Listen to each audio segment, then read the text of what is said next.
శ్రీగణేశాయ నమః. దత్తాత్రేయజన్నమామ్యహం. గురువుల యొక్క అనుగ్రహంతో 100కి 25 మార్కులే వస్తాయి గురువులు చెప్పేది.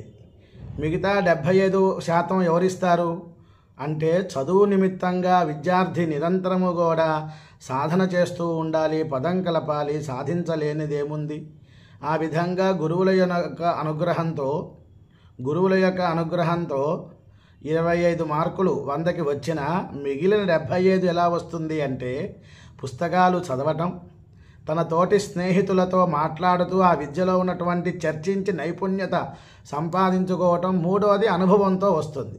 గురువుగారు చెప్పింది ఒకటి, మొత్తం 4 భాగాలంటారు. ఆచార్యాత్ పాదమాదత్తే. గురువుగారు ఒక శ్లోకానికి 4 వాక్యాలలో ఒక భాగమే చెబుతారు. రెండో భాగం పాదం శిష్యస్వమేధయ.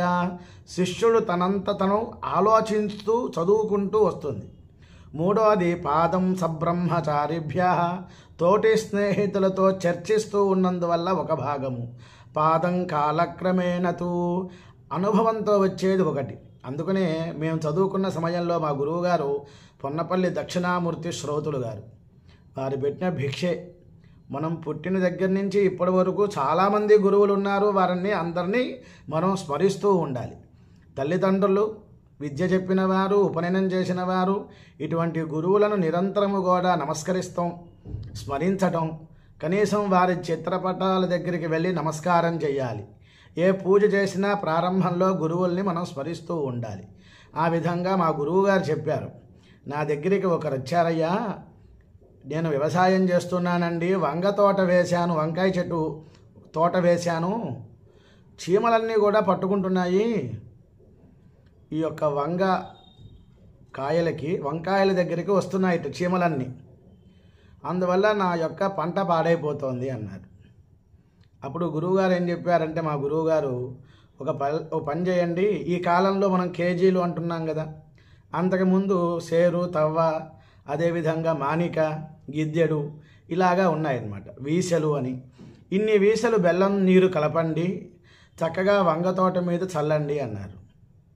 నాకు అనుమానం వచ్చింది, ఏమండి ఇంకా చీమలు ఎక్కువ అవుతాయి కదా, బెల్లపు నీరు కదా అని అన్నాను. అలా కొన్ని రోజుల తర్వాత అప్పుడు ఆలోచన వచ్చింది, గురువుల అనుగ్రహమే. ఏమిటి అంటే చీమలు వంకాయల దగ్గరికి వెళ్లకుండా బెల్లపు నీరు వైపు వెళ్ళిపోతాయి.